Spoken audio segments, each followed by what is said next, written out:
Hey y'all, hope you're doing well today. So in today's message, we're going to be breaking down a little symbolism about angels. And this is actually an ornament from my grandmother that I inherited, and I love it. So we're going to mostly focus on how angels, or the concept of angelic beings, ties into our conscious awareness.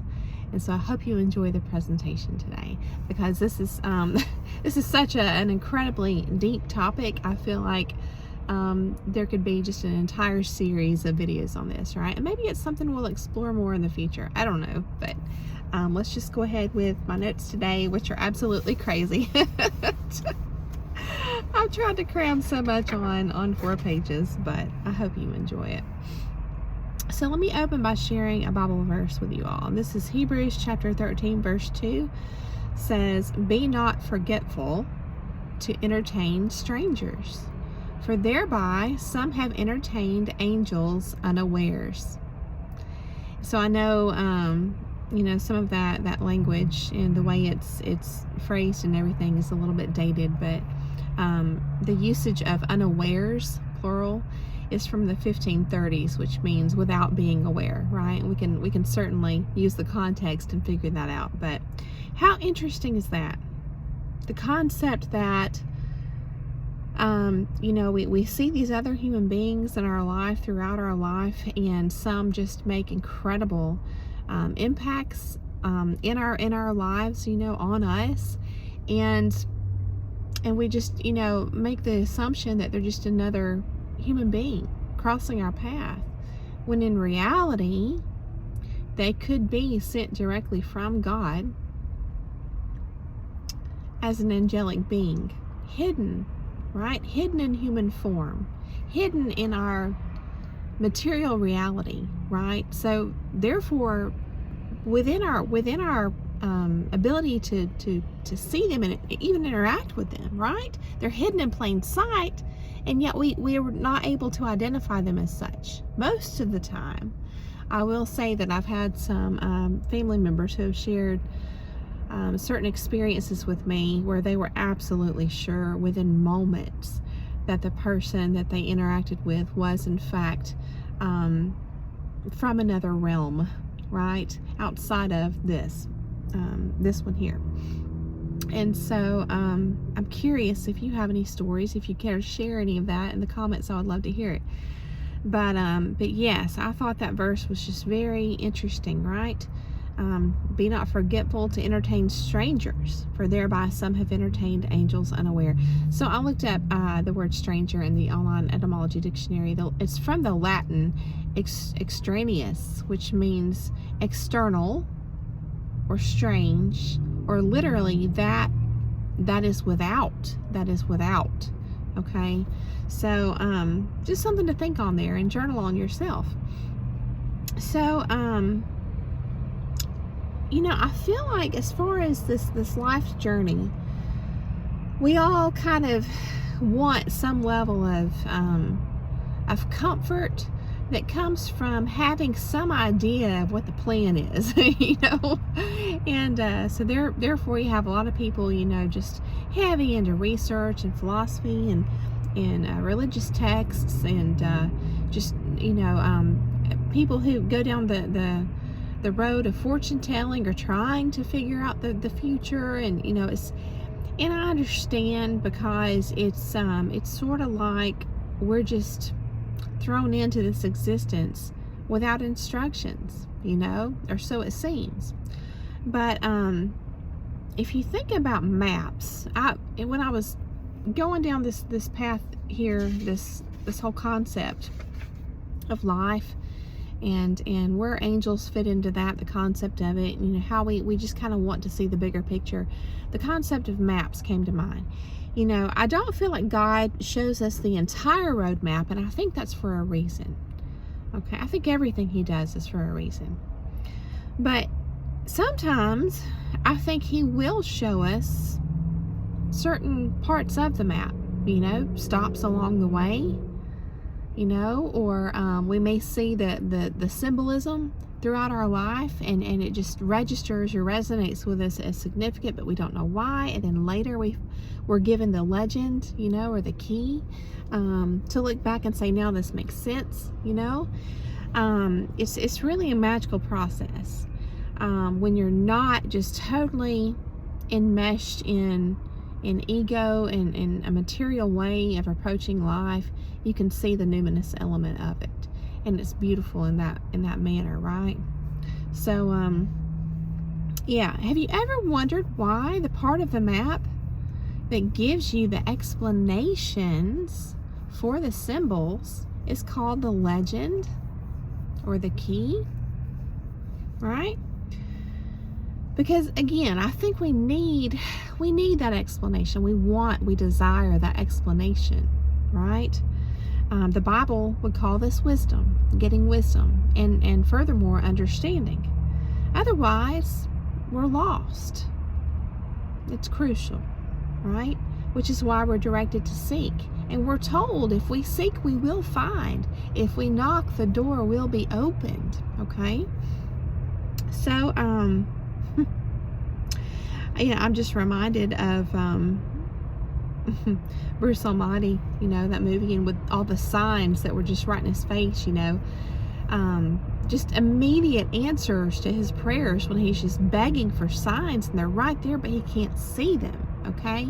And so this is a good place to pause and just remember that, our emotions and our feelings, if we don't tame them, then they can be blockages to our being receptive to all kind of things, hard truths that we really need to be able to see and understand for further advancement in our lives.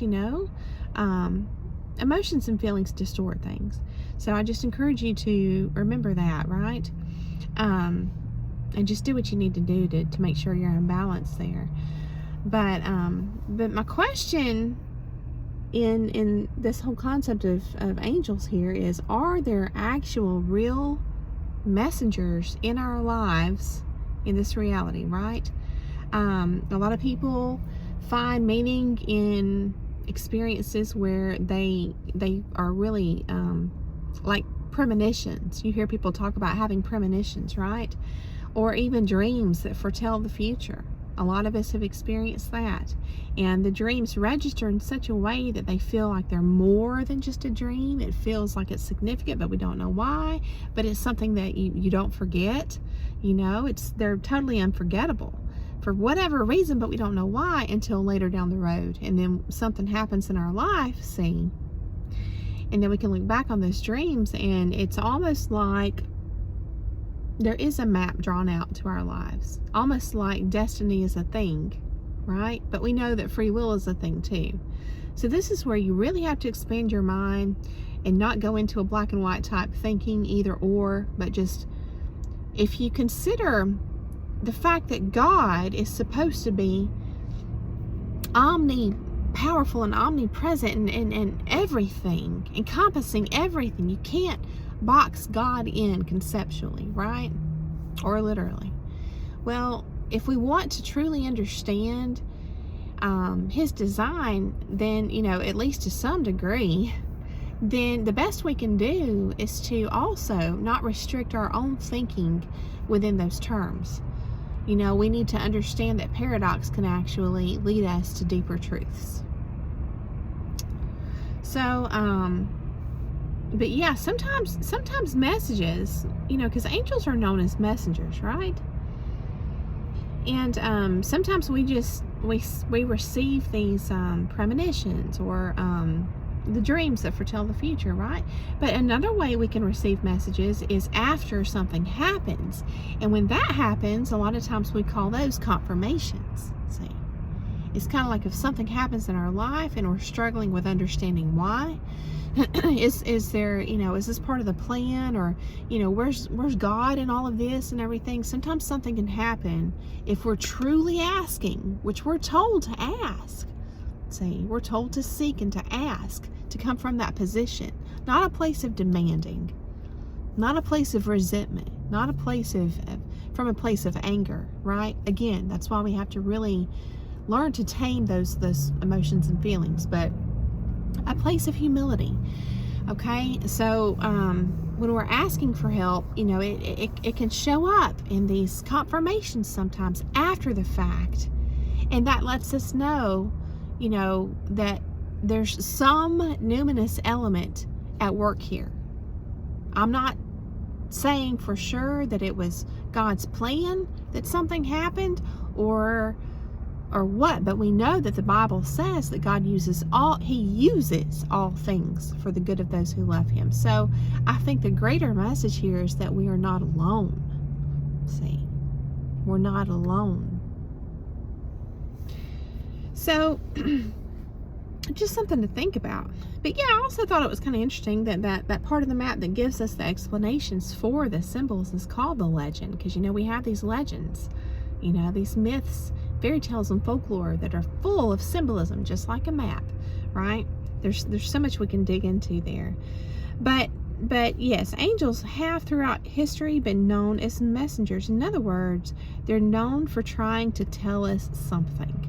They're like a living legend. Okay, so I want to share a little bit in this book on symbolism with you all, and I hope you enjoy. So it's called the Book of Symbols, and I just highly recommend it. It's very rich and covers a lot of different topics. So the section on angel, I think it's kind of like me when I'm making notes on topics that are just huge and without end. Essentially, it's like they've condensed everything down to just one page, essentially, not even a whole page, but like a third of a page with a couple of artworks, paintings that are shared.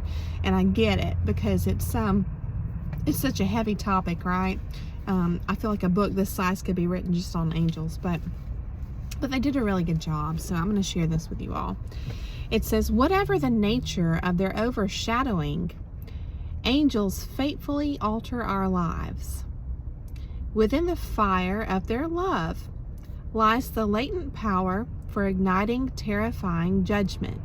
We can wrestle with the angels, lose or find ourselves in their cascading glory, shudder at their prescient declarations.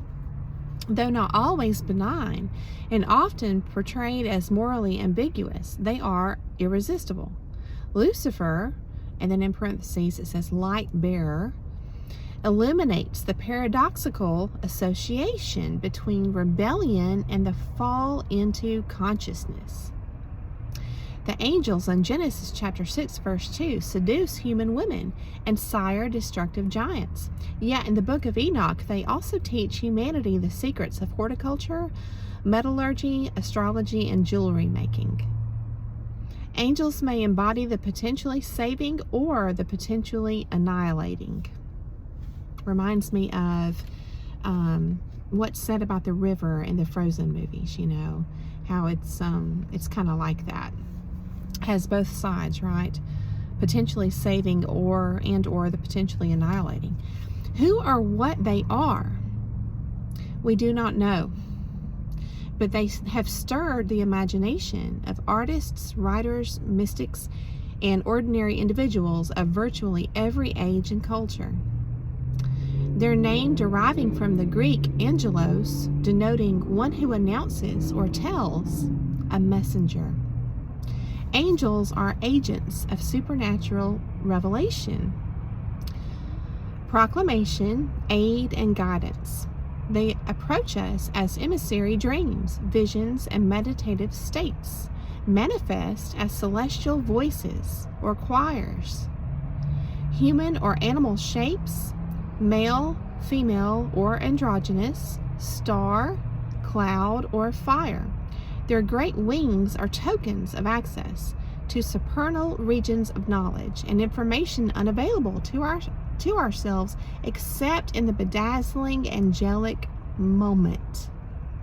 They enthrall us with the lovely, subtle stuff of their corporal incorporeality. I can't really say that. Their corporal incorporeality. and unearthly voluptuousness. So there's some really cool paintings here, and I'll try to find them online and share the links with you all. And so they're really, really neat. But there's one, and I'll go ahead and tell you the name of it here. It's from the 14th century, actually, from northern Italy. It's a fresco, okay? And it's from an unknown Italian artist. And so it's actually an angel that seems to be manifesting from a star, something out in outer space, right? Something that is energetic, some kind of celestial something or another. It's really beautiful. It's a mixture of red and blue and green, and it's just wonderful. So I'll share that with you all. So yes, I want to point out the association that we read between angels and consciousness. I think that's really significant. Okay. So my interpretation from a bird's eye view, you might say, is that they help us along the path of awakening. They help us to expand our mind. They help us with discernment, discerning other people's intentions, identifying deception, synchronicities, maybe coordinating that within our lives to help us just further wake up, become more and more conscious, right? In stages. They help us to pay attention, essentially, right? They help us to have the eyes to see. So I really appreciated how, this author who wrote about angels in that book roped in the concept of conscious awareness and tied that in to, what angels are all about. So, our path of awakening is what gives us free will.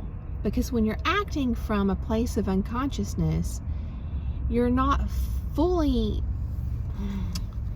responsible for, I feel like, you're not fully in charge of what you're doing, because it's kind of like when Jesus is praying, on the cross and says, "Forgive them, Father, for they know not what they do." It's like that. It's like, it's just a place of innocence. And I'm not saying that bad things can't come from someone acting unconsciously. I absolutely think they can. But that's where it's hard sometimes. When you're interacting with people in this world, you don't know what their intention is. You don't know if they're fully conscious of what they're doing or if they're not. Do they know what they're doing or not?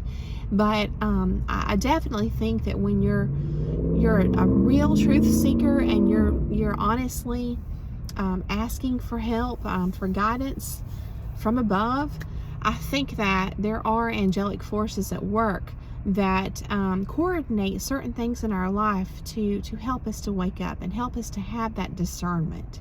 So, but yeah, when a person reaches a place of being more conscious than unconscious at some point, that's what's called the crossroads a lot of times, right?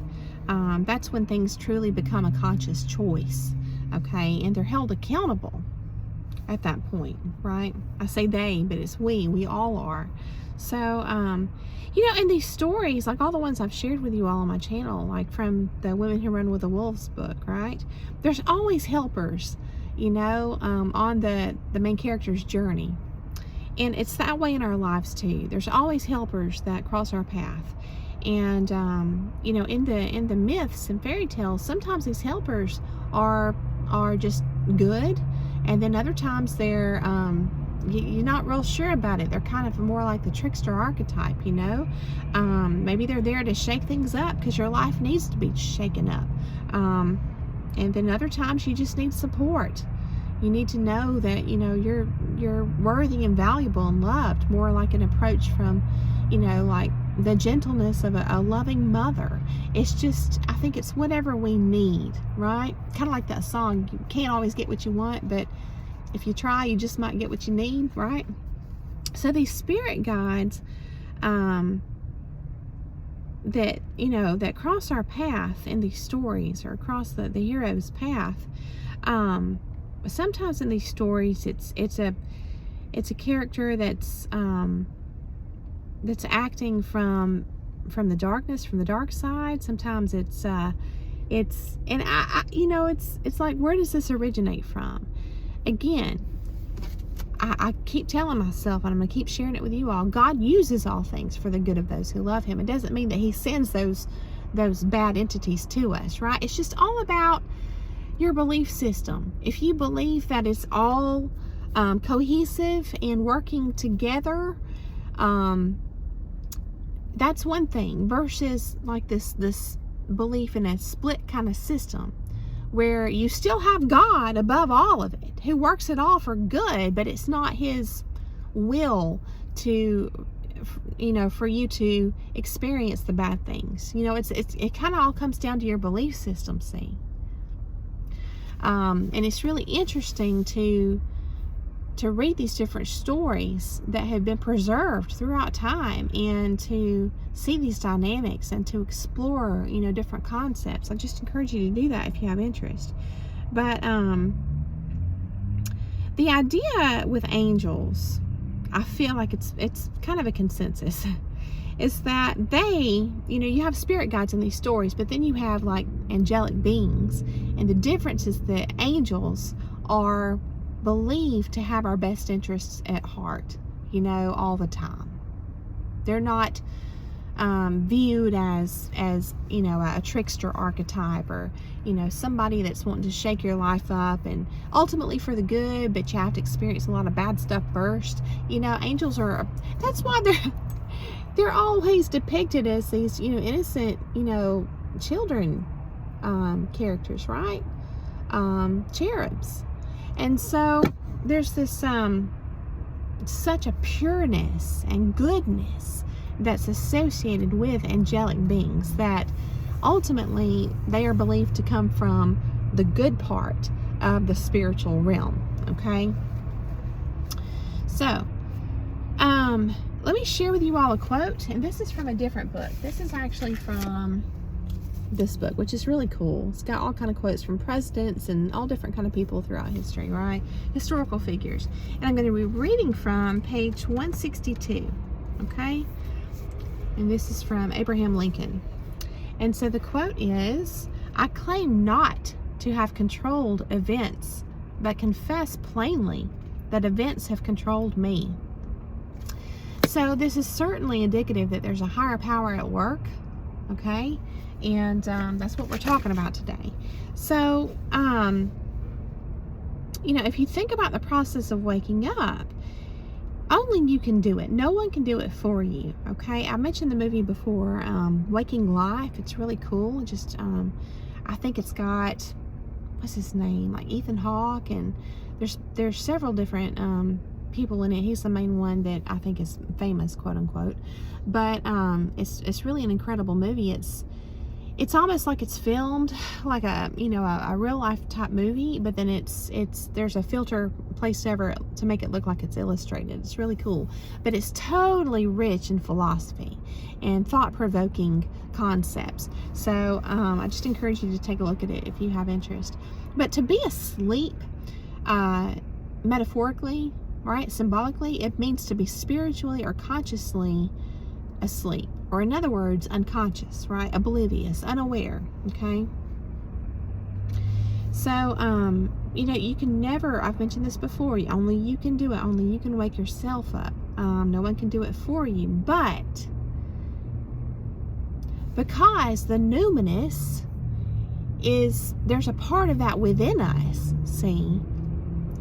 That's why the only help that we really have on this path comes from something greater than ourselves. It may be at work through another person, but it's the numinous aspect or element within that person that's helping to wake us up, which is why sometimes a person may innocently say something just in casual conversation with you, but you needed to hear that specific thing because maybe you had been asking God for a sign, and they gave you this sign just unknowingly. You see how this works? So a lot of times this is called synchronicities, right? Or for unbelievers, coincidence. But it's just beautiful to be able to recognize this numinous aspect in this experience. And it is a process. I mean, how many of us have experienced things like that and dismissed them again, time and again and again, because we may have claimed to be a believer, but when these things happen to us in real life, they were so fantastical that we were just like, no way, it has to be a coincidence. It has to be a coincidence. Well, how many of those do you have to experience before you start to say, okay, this is statistically impossible that all this stuff has been a coincidence? With the timing, with the specifics, with the fact that it totally coincides with my prayer or whatever it is. So just really interesting things to think about. I loved in the book where I shared with you, these are called bedazzling angelic moments. And the thing is, and these are real, actual experiences you can have, like what I was just talking about. But the thing is, you're only going to perceive them, okay? If your belief system is expanded enough, if you're not closed-minded, if you're, in the Bible it's called the hardening of the heart. If your heart is not hardened, okay, and you're going to think other people are just, they've lost it, they're crazy.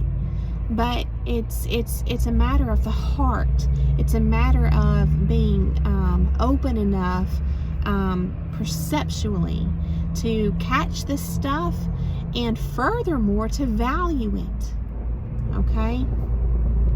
This is why I cover a lot of the material I do,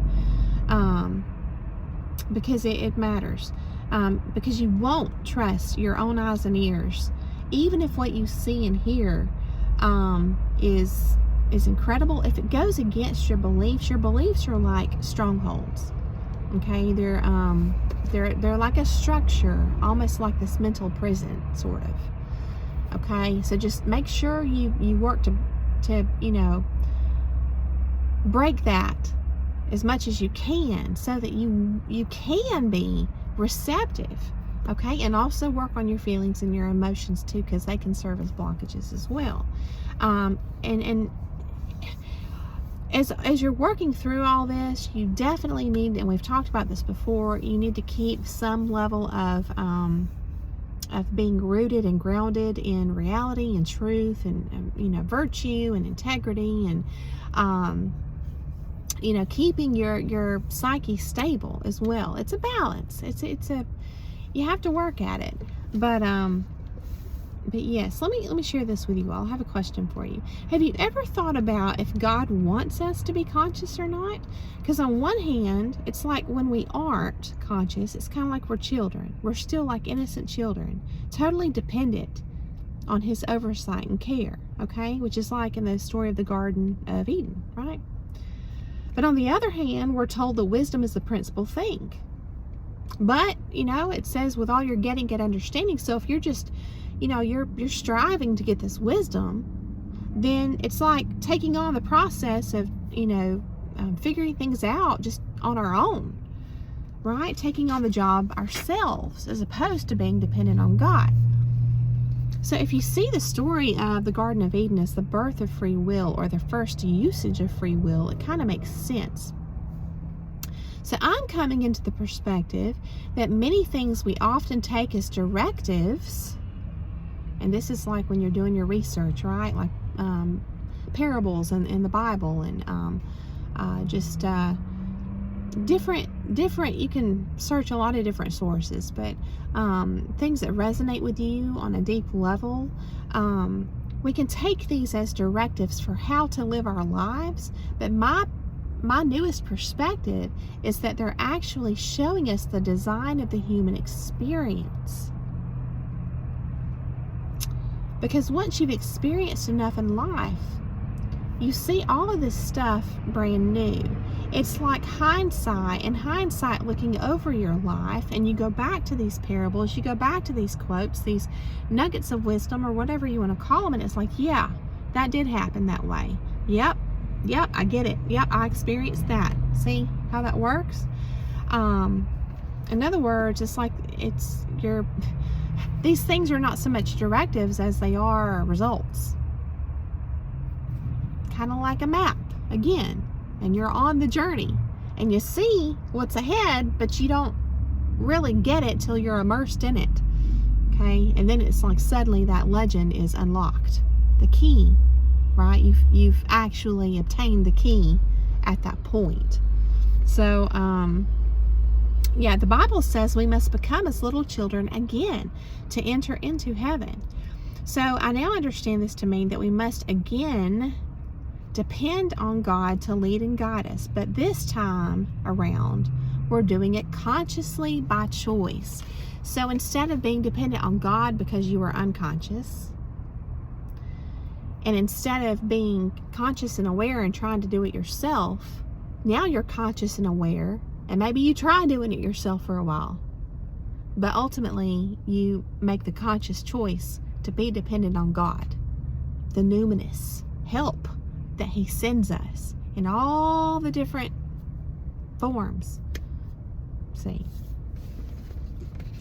So, you can't surrender something that you don't have. The development of ego is a result of a life really lived, or you might say just peppered with a lot of experience. Okay? You must first develop an ego and experience operating from it as your foundation or your solid rock. Okay? Just creating and using your own stepping stones across the river. You have to do that first to see that it's flawed and unstable. And we do accumulate consequences, right? So at some point, we decide to start questioning things, right? And this is the point where we in stages now, in steps, we start to leave behind the egoic approach to life, okay? And you really can start to, kind of like another thing that happens in this process is that all these things that happened during living life, the stage of our life where we were living from ego, they seemed to sabotage our plans and our peace, right? But this is where you have the numinous help. There's spiritual alchemy going on. God is using all things for the good of those who love Him, right? The ego's plans will always fail. They'll always fail. God's plans won't. See? So He can work with anything, if you think about it. So, but yeah, we're essentially going to come to the point at some point on our walk where we leave behind the way of life where we are not trying to do it all ourselves, and we're also awake so much that you can't go back and become unconscious anymore and be totally dependent on God that way. You actually reach a point where you're awake, you're conscious, and you're consciously asking God for help, on the regular, moment by moment too. So this is my perspective. You reach a point where you understand that foundation that you've been searching for is the foundation of love. Love has been downplayed, the concept of it, so much. It's been corrupted, the concept of it, or perverted, or just dismissed and minimized and twisted, and in our culture, and really all throughout history, I feel like. But remember, in the Bible, God is likened to love. That's huge. So when you hear like even the Beatles song, all you need is love. I love that song. And people are like, no, that's not all you need. You need this and this and this and this too. I get it, because I thought that too. But if you're looking at it from the lens of God is love, well, yeah, that makes sense. All you need is love. All we need is God. God is all there is, right? And we're blessed to even be a part of this existence, right? And to have that numinous part within us. So, yes. And that's why the peace that we're seeking, and the peace that a totally narcissistic person who's, I really kind of hate using that label, that term, because it's not really appropriate, I feel like, in this example. Maybe it is, maybe it's not, but people who are totally enmeshed with their ego, they're never going to let it go. People who don't want to learn and grow, people that are very shallow and materialistic, right?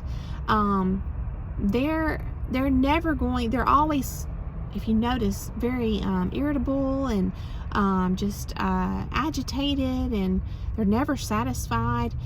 The peace that they really need, they're not going to find as long as they're searching for it everywhere else except love. Love is the ultimate. Love is the only solid and stable foundation, and it's not going to provide a person with peace if it's only a concept, if there hasn't been an earnest effort made for wisdom and understanding in relation to it. So, I made a painting a long time ago, just a simple painting, that said all you need is love, and the border was just, a bunch of cute patterns and everything. And it's kind of like nowadays I look back on that and I think, which I want to get back into my painting, but I think, how would I represent that now artistically? All you need is love. I mean, can you even represent that in object form, in colors? I don't know that you can. It's it can't be boxed in, just like God. You can't box him in.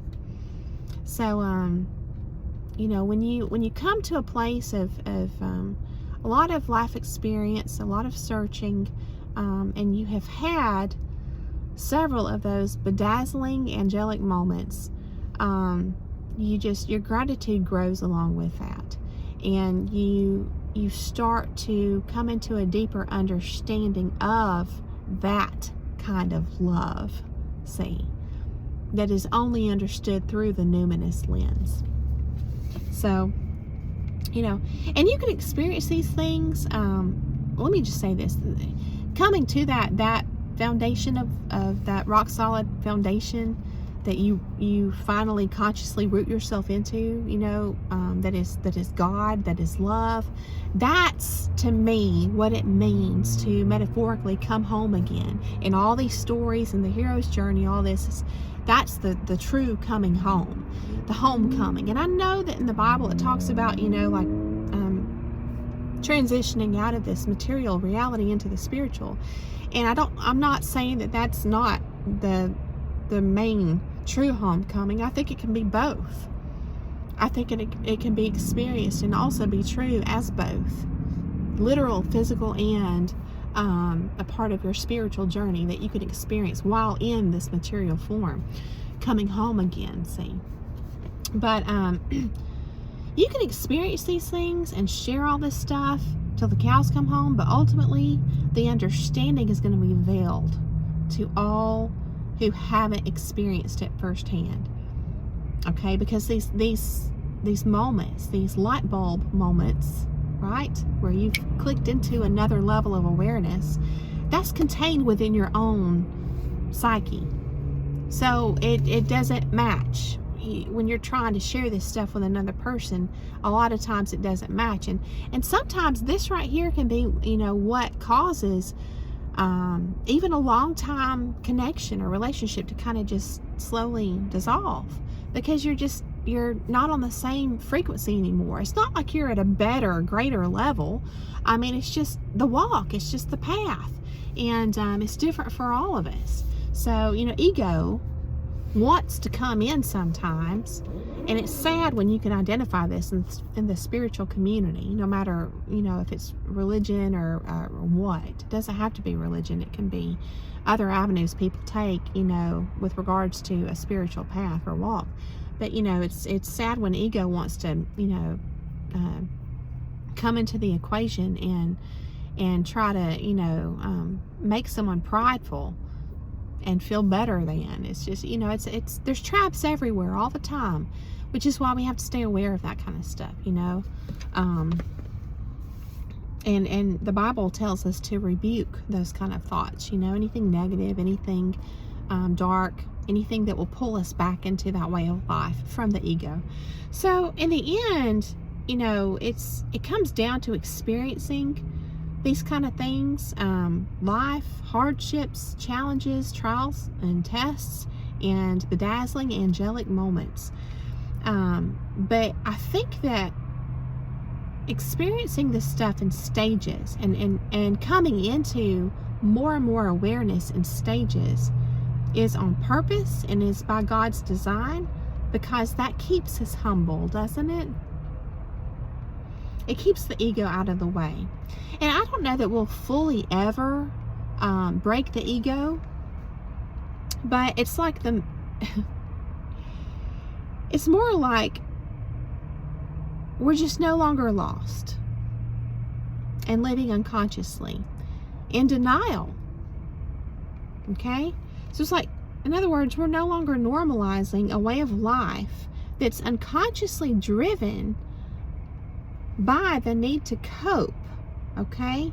Even though the world continues to normalize this way of life, I believe that we are spiritually wired to have this longing or this desire to reconnect religion, to reconnect with our Creator.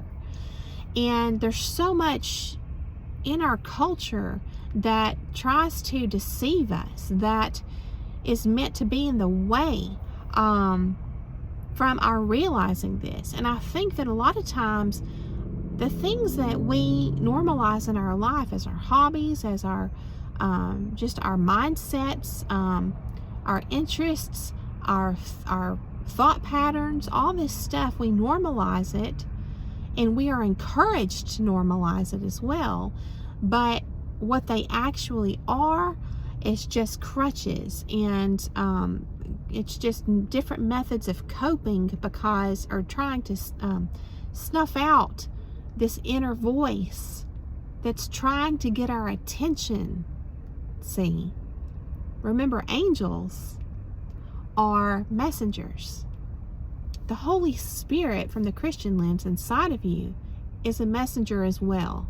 It's kind of like that legend that's just asking you to tune in so it can decipher everything for you and gift you with discernment. See, but if we're too busy, caught up in all of our coping mechanisms that we've normalized, it's just a normal way of life, everybody does it stuff kind of things, then we're in like this zone of comfort, but it's also destructive because it's keeping us separated from God. So yeah.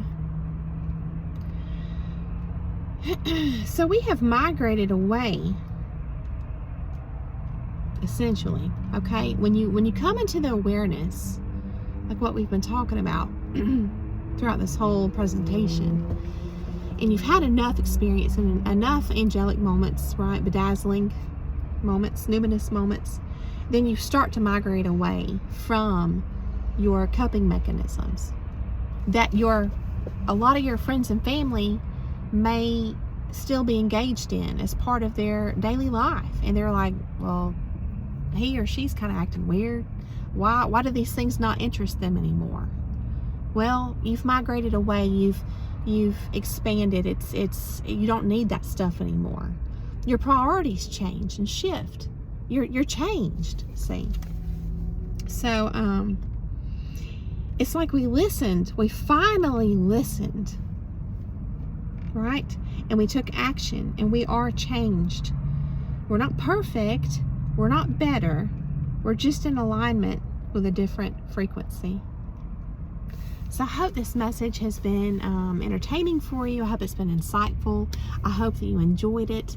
I hope that it got the wheels turning for you, which is always my goal. And I thank you so much for coming along to hear it.